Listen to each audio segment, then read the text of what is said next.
Special teams, the story of the night as the Texas Stars down the Abbotsford Canucks 5-2. Home team now 3 for 3 in this best of 7. Let's talk about it. This is Rink Wide.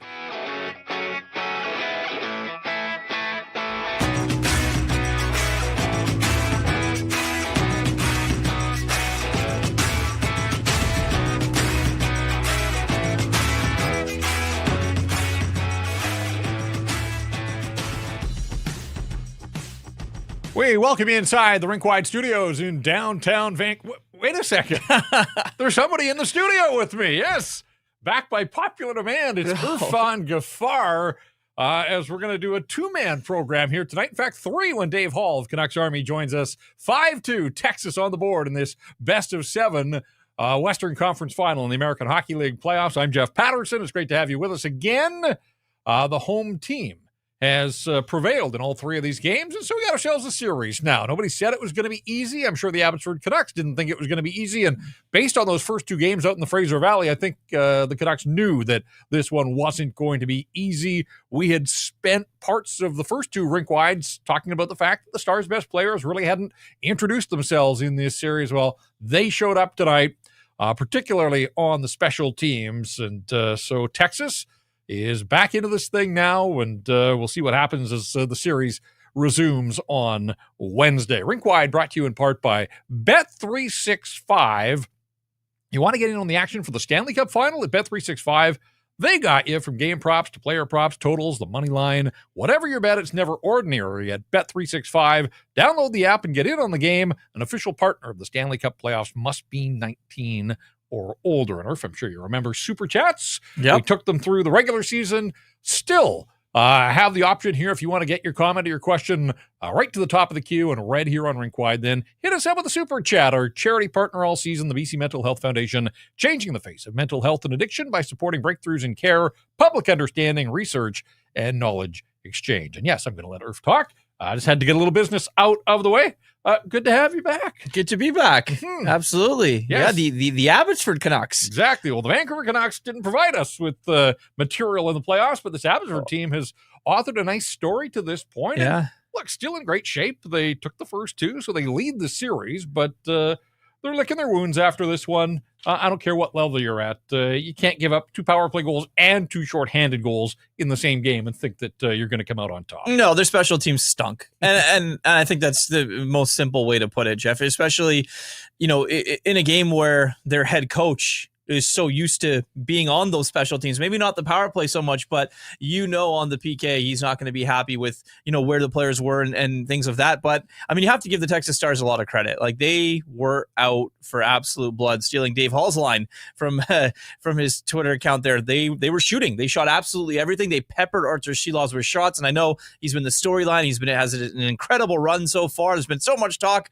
in this city about now trading Thatcher Demko because he's been playing so well, but he got humbled a little bit, and he didn't get the help, obviously, because all the goals were shorthanded. But timely saves and things like that. We talk about that in big games. Maybe if he could have made 1 more, his team could have been in it instead of being down 2, down 1. But here we are, and yeah, it's going to be a fun series the rest of the way. If people didn't have a chance to see the game and you just look at the box score and you think, oh, Artie got lit up for 5. He did. Mm-hmm. That said, I look at the goals, and we're talking about the best players on this Texas team, and these have been the top performers in the AHL playoffs. Abbotsford now has 4 of the top 5 scorers in the American Hockey League playoffs. They showed up in a big way tonight, and so the goals that went in, no real issue there. It was more when you're giving guys one-time opportunities and you're giving up 2-on-1s and partial breakaways and those types of things. This was more on the structure that got away from the Abby Canucks than it was on Artur Silovs. And the other thing, too, is as good as he's been, I think it raises this bar of expectation that, superhuman, he's just going to get it done every night. Well, guess what? When you don't score much, you're putting that much pressure on your goaltender, who has been incredible. And let's give Remy Poirier, the other guy at the other end, didn't have anything to show for the 2 games out in Abby, but he was almost matching Silovs shot for shot in the first couple of games, and he was good again here tonight. Abbotsford opened the scoring on a power play, 7.5 minutes into the first period. The lead didn't last long, though, as Cole Lind, old friend Cole Lind, gets his 2nd of the series, his 8th of the playoffs, And he had time and space. And look, this guy has scored at every level, and he's scoring here. Well, every level up until the NHL. Except but the NHL, he's on a run. He's got 8 goals now in the playoffs. And so 1-1, the shots were 15-3 at one point in that first period for Texas. And you thought, look out, they're trying to run away and hide from this Abbotsford team. But Abby was in okay shape at 1-1 late into the first period. And then floodgates opened. There were 3 goals in the final 3 minutes of the first period. Texas got 2 more of them. Mate Blumel, who led the AHL in goals in the regular season, had 39. He had 6 shots alone in the first period. And we talked about a one-timer and then a 2-on-1. Not a whole lot that Artur Silovs could do there when you're giving a guy with that sort of scoring touch those opportunities. Then Linus Karlsson gets one back with 22 seconds to go. An Archie Bain shot that actually deflected off Karlsson and in. That's what happens, though, when you go to the net. Karlsson's got the hot hand these days. His 8th of the playoffs. And all things considered, the one-sided shots, the special teams, giving up a shorthanded goal, really to get out of the first period at 3-2, I thought Abbotsford was in decent shape. Could they just go to the room and sort of hit reset and catch their breath? We needed to catch our breath. There was a lot that happened in that first period. Yeah, and I think the biggest thing is for the Abbotsford Canucks going into that first period break, it was 3-2. They're down a goal, right? And you score a power play goal. You have to be feeling good about yourself going into the second period. Obviously, things didn't happen, but Mate Blumel, you mentioned him, both his goals too. They're from the exact same spot. If you didn't watch the game, they were both incredible goals. The power play goal and the shorthanded goal, just finding time and space and putting the puck in the back of the net, as you mentioned. Obviously, leading the American Hockey League in scoring. But from a Canucks point of view, you're down 1. You just get a power play goal with under a minute left in the first period. You have to be feeling good about yourself. And then in the second period, things just started to unravel. Game slowed down in the second, which I think actually played into Abbotsford's favor. The track meet thing isn't who the Abbotsford Canucks are. They're a deep team. They spread their scoring around, but there's no question Texas has the top end scoring here. And the way that first 20 minutes went, that to me wasn't the way that Abbotsford wanted to play. So the fact that the game slowed in a little in the second, I thought, okay, that's more how Manny Malhotra will want to play. Unfortunately, midway through the period, Abbotsford got caught deep. Texas counterattacked and off the rush, a rebound chance. Antonio Stranges with his second of the series, and that made it 4-2. And it just kind of felt like, even though there was still half the game to go, it was a pretty steep hill. The way Texas was playing, the way their best players were into it, and the fact that really, outside of Linus Karlsson, there wasn't a whole lot happening for the Abbotsford Canucks. Texas got a shorthanded goal in the third period as well. 5-2 is the final score. The final shots were 36-24. That's a little bit of a troubling trend there that the shot total has come down in all 3 of these games for the Abbotsford Canucks, as it feels like Texas has tightened up, has made some adjustments, and now that Abbotsford lost for the first time in this series with a day off tomorrow, it's on the Canucks to make some adjustments, and we'll see how they bounce back. And they've been an incredibly resilient bunch, really, since the start of March with that win streak and the way that they've motored through these playoffs. So, as I said, on this night, they were the second-best team, but they still have a lead in this series, so there's still pressure on the Texas Stars to continue to defend their home ice, because Abbotsford knows, at the very least, that this series will swing back to the Fraser Valley, even if they don't get a win down in the Lone Star State. There's lots to get to. We'll cover it all off. We've got our usual features here on Rink Wide. We'll have our 3-star selection and our stat that stands out. We'll take a look around the out-of-town scoreboard in the American Hockey League as well. But want to get to Dave Hall from Canucks Army. We bring him in on every episode of Rink Wide, and tonight's no exception. Dave, a presentation of the Pacific Toyota dealers who want to tell you about the Toyota BZ4X. 100% electric. It's backed by the peace of mind of knowing that it's a Toyota, and that spark of joy you get when you pass a gas station knowing that you don't have to stop. And there's the added perk that you have access to HOV lanes when driving an EV, even if you're alone in the vehicle. All the cargo capacity, the storage space as well, room for the kids, their friends, dogs, camping gear, golf clubs, you name it. And of course, the BZ4X can handle any terrain, so it can take you from the city to the slopes or wherever your life takes you. When you choose the BZ4X, you can get a $5,000 incentive, and now you can finance the 2025 BZ4X LE all-wheel drive from 0.99% APR for 36 months. Visit shoptoyota.ca or your local Pacific Toyota dealer today. All right, 3-man crew now. So we bring Dave Hall of Canucks Army into the mix here, and Dave, you can't win them all. The Abbotsford Canucks find that out the hard way. We said tough to win when you're spotting the other team's special teams opportunities that Abbotsford did in this hockey game. But let's start at the top of that Texas lineup. First two programs that we've done in this series, we said Abby done a nice job. Full credit to them keeping some of those top guns off the score sheet. But Texas's best players, they came to play in this one. Yeah, they were playing with fire. We knew it was coming. We've been talking about this. This dates back to Game 5 in the Colorado series when they, fended off their top guys over there as well. It was just a matter of time that these guys were going to get going, and their top three guys combined for 16 shots this game. I mean, they were out for blood, as I mentioned on Twitter. Like it was their time to shine, and they took it and ran with it all game. It just, it was a bit of a reversed Abbotsford game. I felt, like we've been talking so much about their starts in their first period, and I actually thought they actually played, although they let in 3 goals, I thought they played okay in the first period. And then by the third period, they were just, clutching at straws there. So it was a bit of a reverse Abbotsford game, but yeah, it was just one of those nights. When you look at the Canucks and the way, and I'm with you, they open the scoring. So good start there, but power play goals cut both ways. But I made the point a little earlier, and look, you've watched this team closely all season long. We've done Rink Wide here in the playoffs. Mm-hmm. Trading chances and going back and forth, to me, that's not Abbotsford Canucks hockey. No, they like 1-goal games. They like to just feed off that slow pace. They take advantage of their chances after a couple. They kind of grind you down. And so, that first period was a little too hectic for them. You could tell that they really swapped their style there, and unfortunately, it just didn't work. The top guys for the Texas were just too good. I mean, that 5th goal was just a real dagger. Just a terrible goal in all aspects of the word. So that was a dagger. So yeah, it's tough, and if the team's not going to play to your strengths, then it's tough to come out with the win when you're already down. Positives are they're still up in this series, Dave. Yep. And I guess what I always ask Jeff when we do these Canuck post-game shows is what you like and what you didn't like from the Vancouver Canucks in their game. So I'll ask you, what didn't you like from Abbotsford, and why was it the special teams? Yeah, and like I said already, it was about time, right? This PK has just been fantastic. I mean, almost historic through the first couple rounds here. So it was about time. You just knew it was going to come. I mean, I did not have allowing 2 shorthanded goals on my bingo card. So yeah, I mean, once they got hit with a little bit of pressure, especially when they're on the power play there, it just seemed like they just kind of broke down, and the defensive, just some of the giveaways and just some of the efforts on the back end, on that 5th shorthanded goal, not only did Linus Karlsson just cough up a pizza right up the middle, but they allowed Caro to just walk up the ice uncontested the entire way. That's shorthanded. So, from start to finish, it was just, I just didn't like their third period, to be honest. So that was my big one. Now, do you accredit that to...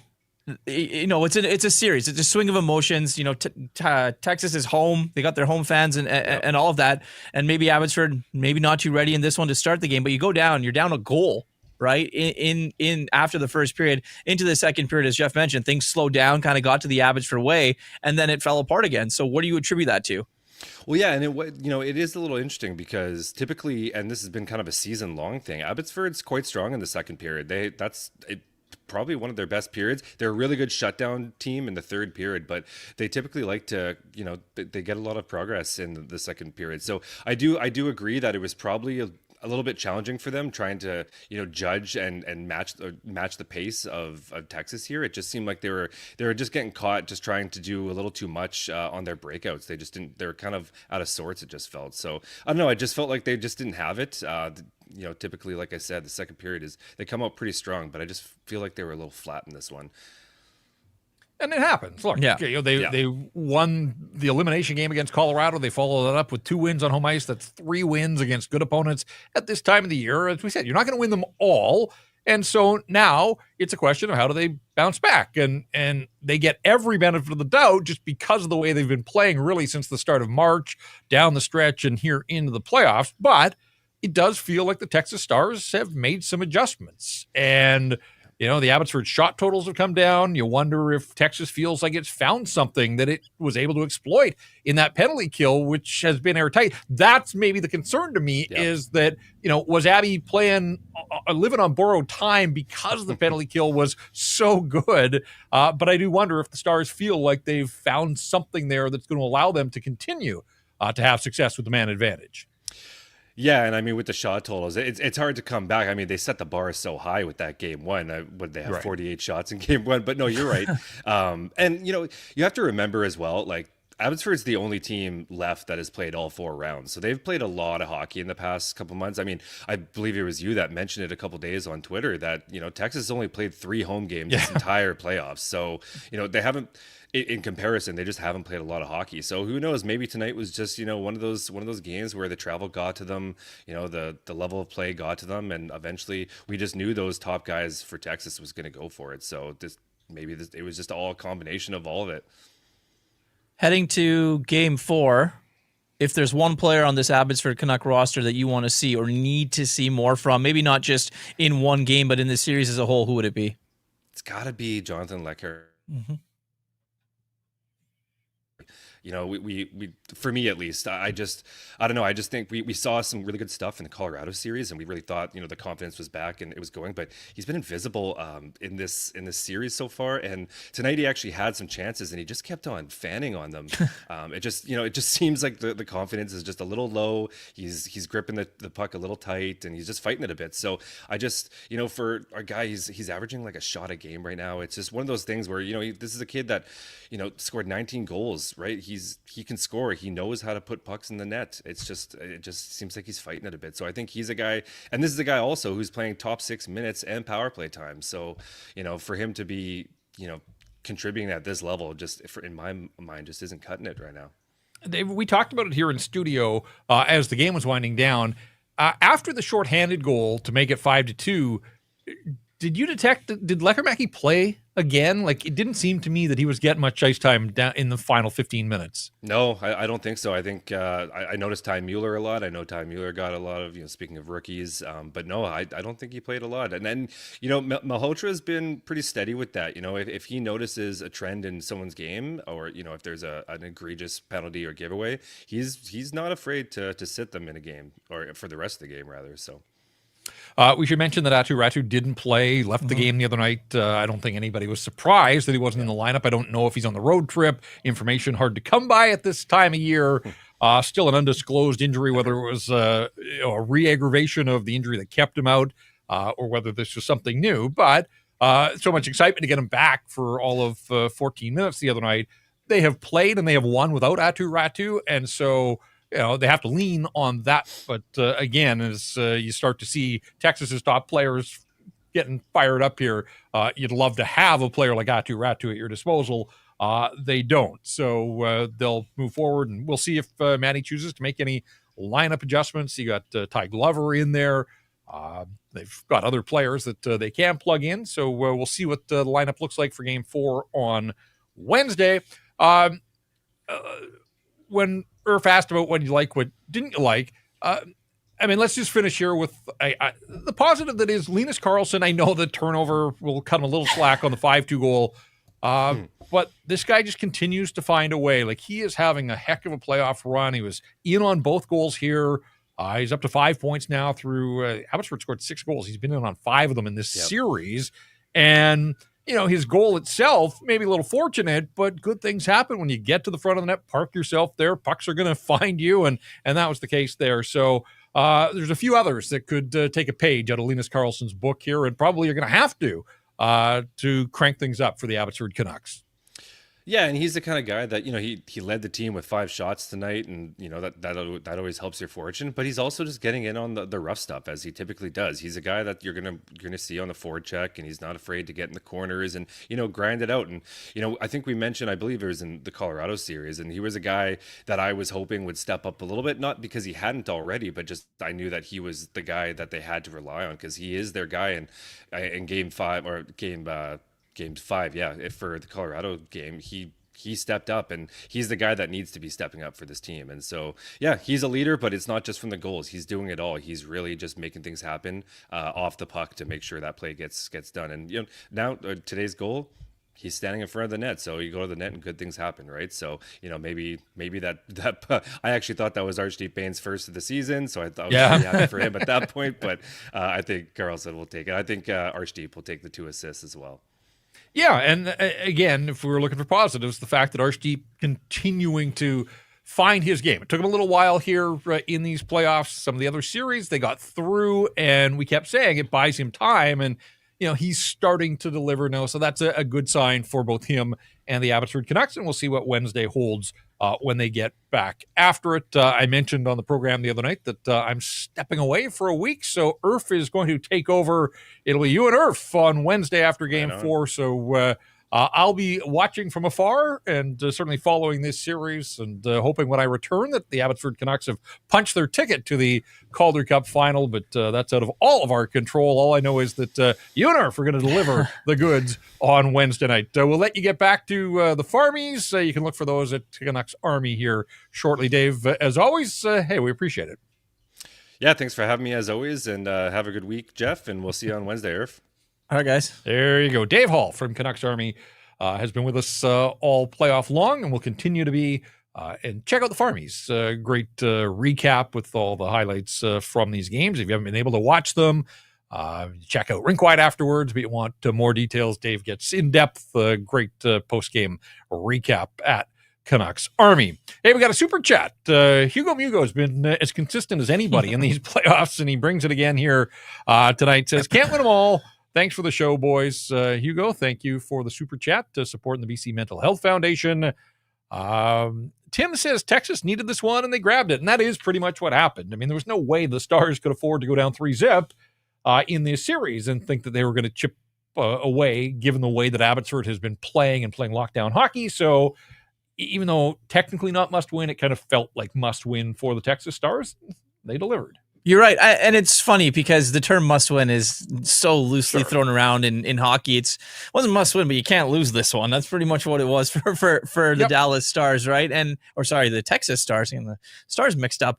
And I think that's the positive, right? Is they go, and if you're the Abbotsford Canucks, that is probably their best game that they're going to play, like that they have played to date. Right, they fire shots at your goalie. They get a power play that was cooking. The special teams, even on the PK, they were cooking. Like if you're the Abbotsford Canucks, you look at it and said we hung around in that first period and things were going completely sideways for us. So you build off that. You build off what kind of happened in the second period where you slow down a little bit, and then you just clean up your small mistakes. And I think that's the message from Manny Malhotra and his staff. And as well as anyone else that has covered Manny in the past, and how detail oriented he is, how smart he is, how good he is at watching and reading the game. And that there's going to be some big time adjustments and maybe even a lineup change coming up on Wednesday. Yeah, we'll see what happens. Want to dig back into Jonathan Lekermacki a little further. We'll do that coming up here momentarily.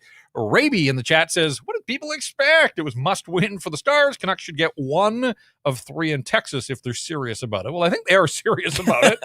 Texas will have a say in all of that. But even if they get skunked down in Texas, by taking care of business on home ice, they know that the series is coming back to the Fraser Valley. Crowd was into it on Saturday. They would be again for Game 6. And then, of course, Game 7 is in Abbotsford as well. That's what you get when you have home ice advantage. So we're getting ahead of ourselves thinking about a Game 7. Abbotsford just focused on Game 4 and being better in Game 4 than they were here in game number 3. All right, let's get to the 3 stars. The 3 stars are a presentation of Greta Bar, YVR. 3 stars in the building. Mate Blumel, who gets his first 2 goals of this series. Michael Caro, the defenseman, who scored a shorthanded goal and added an assist. And Antonio Stranges, who scored. That made it 4-2, so it was some insurance. Game winner turned out to be off the stick of Blumel, the shorthanded goal that made it 3-1. Late in the first period. So those are the 3 stars in the building. The 3 stars here on Rink Wide. Mate Blumel, 2 goals, 6 shots. The game winner. All 6 of his shots coming in the first period, by the way. I thought he might push double digits, but he was a little quieter the rest of the way. But he was a factor out there. Cameron Hughes, and great headshot there. You can see hockey players smile, missing about 4 teeth up top.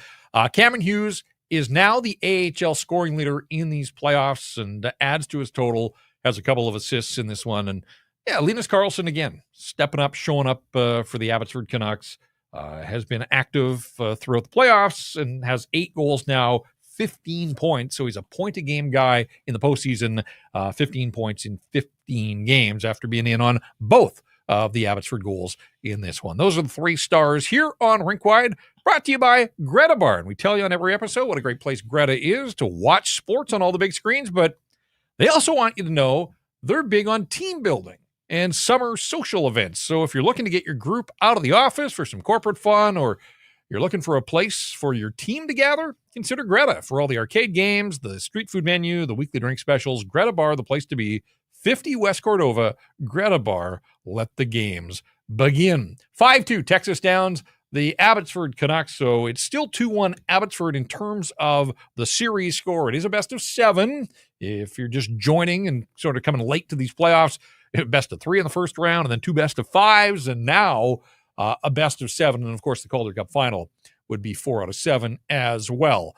Let's get to the stat that stands out. Our stat that stands out, brought to you by Resurrection Spirits. And if there is a concern here, Irf, to me, and again, Abbotsford up in the series, so I'm not pushing a panic button, but Ty Mueller and Linus Karlsson, the only Canuck forwards to score a goal in this series. Yeah. We're 3 games in now. You can flip that and say, hey, contributions from defensemen, great. Christian Wolanin had the overtime goal. He opened the scoring on a power play, ripped one from the right side. Guillaume Brisebois had a goal. Akito Hiroshi the other night. So that part's great, but that should be the secondary scoring. That should be support scoring, and you think, okay, we get contributions from defensemen, you'll take them. 6 goals in 3 games now. That's an average of 2. Again, that makes it hard to win hockey games. It just puts a ton of pressure on your goaltender, who can't save every shot that's coming his way. Some nights it feels like Artur Silovs can do that, but that is definitely a stat that stands out, that 2 forwards, 3 games into the series, have scored a goal. Yeah, and I'm going to echo something that you and Dave obviously talked about. It's unfortunate because he's so young, but it's got to be Jonathan Lekkerimäki. It's got to be, right? He's a guy that knows how to put the puck in the net, a guy that, has proven that he can score at that level, and obviously he has, scored a little bit in the NHL as well. But if I'm looking to someone to absolutely rip the puck every time I get it, I'm letting the leashes off Jonathan Lekkerimäki if I'm the coaching staff of the Abbotsford Canucks. I'm saying, get it, and you shoot it with confidence, and you just get the puck to the net, because if they can get him going in any way, shape, and form and win, then he can start to feel good about his game. I think that'll do wonders for the rest of that forward group. And then you mentioned, obviously Max Sasson is a guy there, Sammy Blais, another guy, right? And even a guy like Phil DiGiuseppe, he's been a guy that, gets a lot of credit, and things go his way a lot in this market, not only for the Vancouver Canucks, but obviously the Abbotsford Canucks. But he's a guy that, get to the net. I mean, he's a big body, make life miserable for the opposing team's goaltender. So start with Jonathan Lekkerimäki, cut him loose, and then you hope that things follow after that. Look at you. I haven't done one of these since the end of the regular season, but showing no rust. I had those 4 names written down in front of me of guys that I'm looking at that need to be better than they were here, but really through this series. We should mention the stat that stands out is brought to you by Bogey Juice. You can see a bottle over my left shoulder here. Crafted with a tantalizing blend of crisp apple flavoring and kickin' ginger for that refreshing zing. Every shot of Bogey Juice, like a hole-in-one for your taste buds, sweetened to perfection with simple syrup, made even smoother with top-shelf vodka. It's the only juice that's guaranteed to make your golf buddies beam with envy despite the score it refers to. You can check out bogeyjuice.com for more info. Use the promo code SP15 for 15% off Bogey Juice product and merch.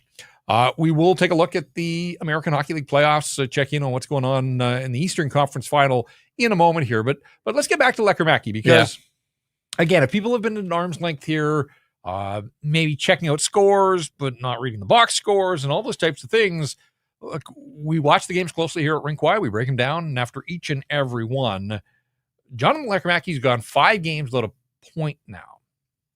As Dave said, shots on goal, 5 shots on goal in his last 5 games. So a volume shooter, when he's getting 1 shot per game, that is not enough, not nearly enough, and just not looking dangerous. Yeah. And tonight looked like the few times that the puck was on his stick, he was fighting it there. So it's one thing if a scorer isn't scoring, but he's also -3 3 games into this series. So he's getting scored on. Now, he was out there as part of the power play unit that got scored on shorthanded, but you can't be, when you're fighting it offensively, you can't be getting scored on either. You got to fight hard to just at least saw it off so that you're, not a liability here. This is a guy that has 1 goal now in 12 playoff games this spring. Like, I'm not writing this guy off as a prospect, but just in the here and now, when you look at who you legitimately can expect to score goals for the Abbotsford Canucks, he should be one of the guys. And it's just not happening for Jonathan Lekkerimäki at all. 1 goal in 12 games. They need more. I mean, bottom line, they need more. And I think what people might get confused about, we're not putting this all on Jonathan Lekkerimäki, but if he's a guy that is a highly touted prospect for this organization, I'm not saying that the American Hockey League should be easy for him and by any stretch, because it is not a hard league to play in, and we're finding out with 1 goal in 12 games for this kid. But it's what you mentioned earlier. It's the not really looking at it either, like not looking dangerous, fanning on the shots, as Dave mentioned, not having that velocity, not even having the confidence to shoot the puck. So once that starts to happen, then you start to fire off a few alarm bells and say, okay, what's really going on here? And can we change this quick? And yeah, look, we're just breaking it down. We're starting with him because there are expectations.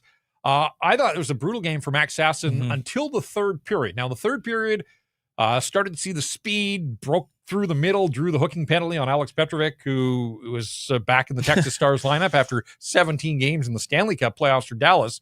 And then Sasson he'd set up Linus Karlsson for an opportunity a little bit later on in the 3rd period. He got absolutely rocked by Curtis McKenzie early in the hockey game. And, that's a captain who's trying to set the tone and get the crowd into it. And he caught Sasson, who shook it off and stayed out on the shift and in the hockey game. But if we're going to run stats like we did for Lekkerimäki, again, when you look at players on this Abbotsford roster that you have legitimate expectations, Max Sasson scored in the National Hockey League, didn't look out of place when he got his call-up to the Vancouver Canucks. Max Sasson has 1 point in 8 games right now. People were mad that Sasson came out of the lineup when he was in the NHL lineup. He scored a goal against Colorado. It was a big one that forced overtime, and then they ended up winning in overtime. He hasn't set up a goal in 8 games. Now, part of that is one of the guys he's trying to set up is Jonathan Lekkerimäki, who's not pulling the trigger and scoring. So it kind of goes hand in hand. But it's been an underwhelming playoff run at the American Hockey League level for Max Sasson.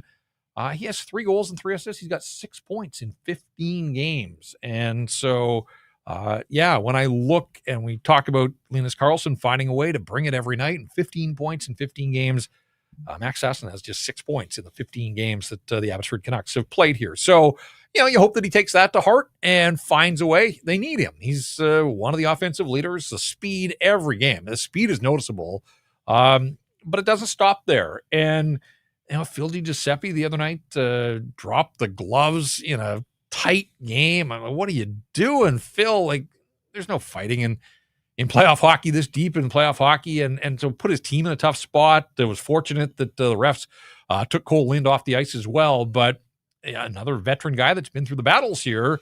I thought he was awfully quiet in this hockey game.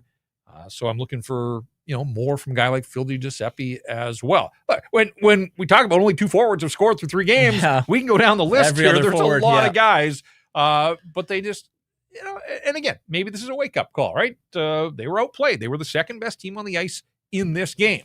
Texas might tell you they've been the better team in all 3 of the games, and it's hard to argue against that, but they were having trouble scoring out in Abbotsford. They had no trouble scoring in this hockey game.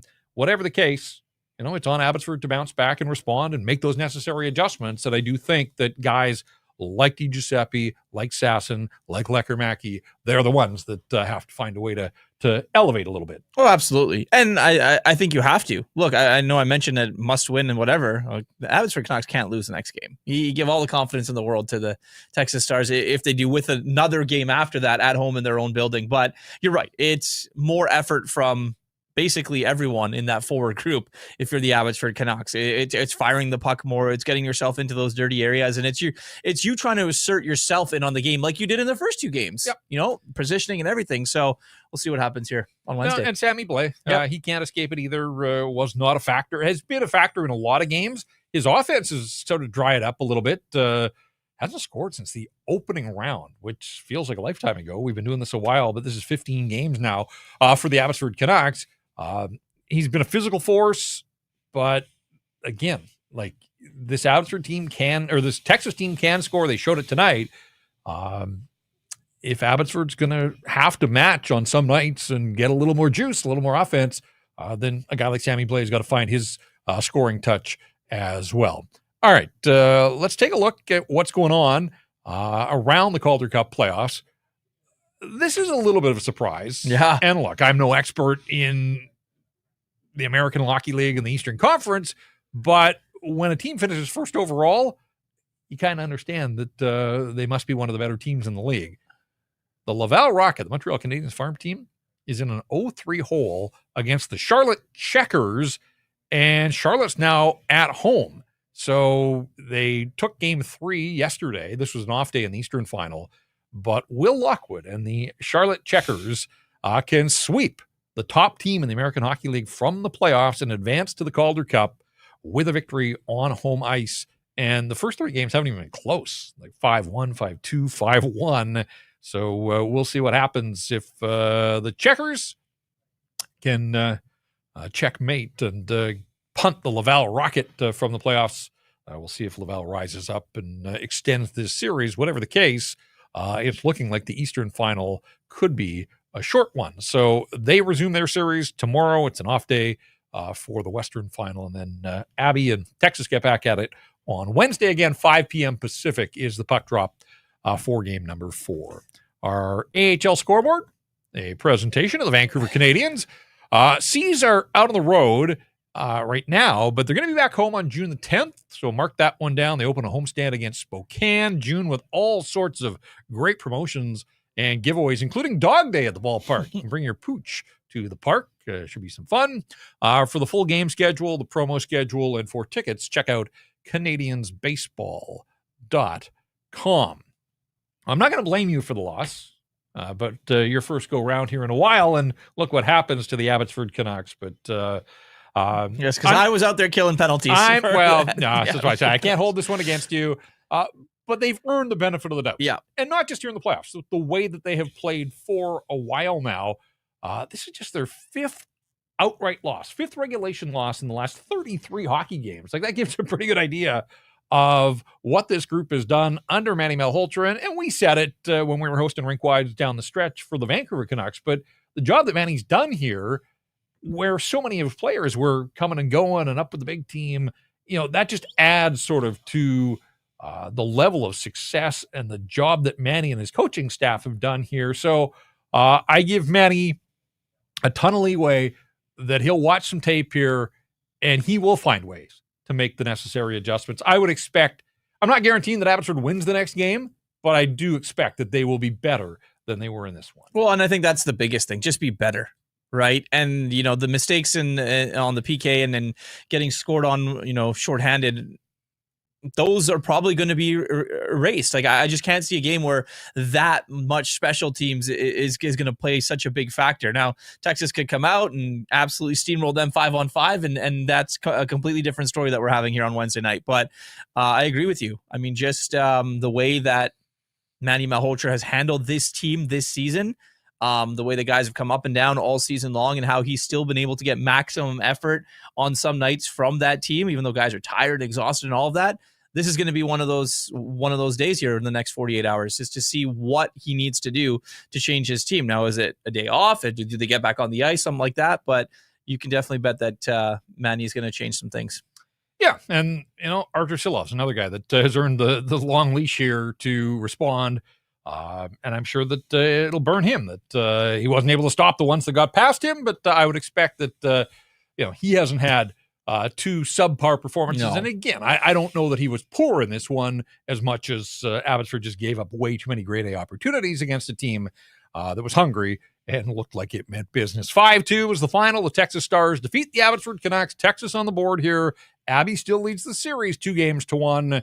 And I mentioned this the other night. Just want to mention it one more time, that we're 15 games into this playoff run. Never in my wildest dreams did I think that the Abbotsford Canucks would still be playing well into June. So the best laid plans sometimes get in the way. I've got a vacation plan. It's been paid for, and it starts tomorrow. So see ya. Yeah. That's why Irf is in here. Just get him back, get a rep in before he's going to sit in this chair on Wednesday for Game 4, and we'll see where the series goes. We know it's going 5 at the very least, and it may go the distance. We'll see. But whatever the case, I am stepping aside for the duration of this round. I do hope that the Abbotsford Canucks are still playing and into the Calder Cup final. When I get back, Rink Wide will be here. Don't worry about that. I may not be, but Rink Wide will push on. So, Irf, we turn it over to you. Tyson Cole is going to get involved as well, and we look forward to having him on the program. He's been out at all the Abbotsford home games here and watching this series closely. And, of course, Dave Hall's going to stay in the mix. Mm-hmm. You want Dave at this time of the year. So I leave the program in trusty hands, but, yeah, vacation getting in the way. So, got to go, Can't change the plans at this point. Our thanks to Jacob Lazar, as always, the technical producer behind the scenes. Abbotsford falls, but they maintain the lead in the series, so they're still in a good spot. And we'll see how they respond to this adversity with a Game 3 loss. All right, the goal scorers for Abbotsford again. Christian Wolanin with his second of the series, second of the postseason on the power play, opened the scoring.